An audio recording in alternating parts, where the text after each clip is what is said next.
अस्सलाम वालेकुम। तकरीबी निकाह जारी थी। निकाह ख्वाह ने दूल्हा से उसका नाम पूछकर लिखा और फिर उसके वालिद का नाम पूछा।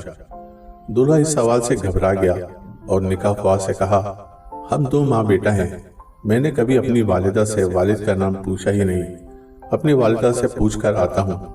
ये कहा और घर के अंदर चला गया। महफिल में मौजूद लोगों में से किसी को भी उसके वालिद का नाम मालूम न था। वालिदा के पास जाकर उसने वालिदा से अपने वालिद का नाम पूछा।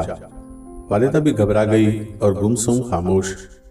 दूल्हा ने कई बार अपनी वालिदा से पूछा और आखिरकार शदीद तैश में आ गया और गुस्से में माँ से न जाने क्या क्या बकता रहा। घर में जमा तमाम औरतें भी खामोशी से माँ बेटे का मुकालमा सुनती रहीं और हैरान थी कि आज तक ये सवाल करने का ख्याल हमें क्यों नहीं आया, जबकि माँ बेटे की जिंदगी इसी मोहल्ले में गुजरी है। ये छोटा सा था जब से हम इन दोनों को अपनी गली में इसी मकान में देख रहे हैं। इस औरत ने शायद अपने बच्चे को स्कूल भी इसीलिए दाखिल नहीं करवाया कि उसके बाप का नाम तो जानती नहीं। अचानक उसने अपनी माँ से कहा, अगर तू मुझे मेरे बाप का नाम नहीं बता सकती तो इस शर्मिंदगी की जिंदगी से बेहतर है मैं खुदकुशी कर लूं। जैसे ही माँ ने भागकर उसे रोका और कहा, मेरी बात तो सुन लो, फिर जो मर्जी हो कर लेना। चंद औरतें आगे बढ़ी और नौजवान को अपने इक़दाम से रोक लिया कि पहले इसकी बात तो सुनो। पूरे घर में खामोशी तारी थी।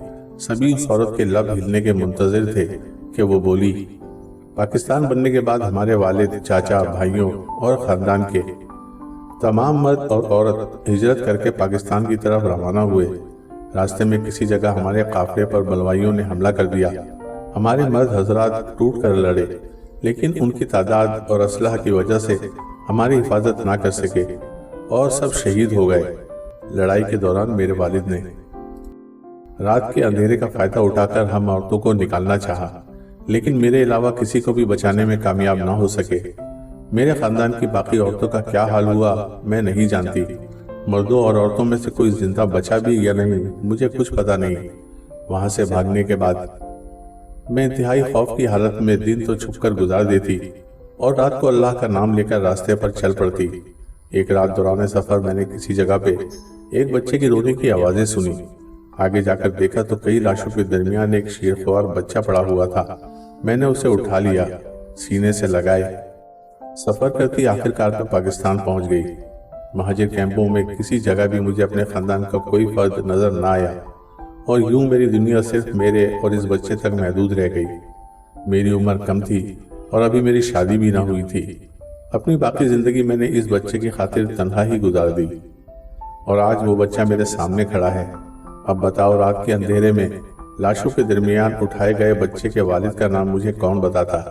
बच्चे का नाम तो मैंने खुद से रखा हुआ था।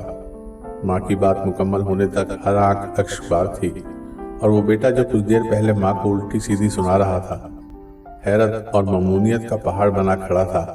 फिर शर्मिंदगी के साथ आगे बढ़ा और इस औरत के एहसानात का बोझ उठाए उसके कदमों में गिरकर रोने लग गया। दोस्तों, अगर आपको वीडियोस पसंद आती हैं तो प्लीज इसको लाइक, शेयर और सब्सक्राइब करें। बहुत शुक्रिया।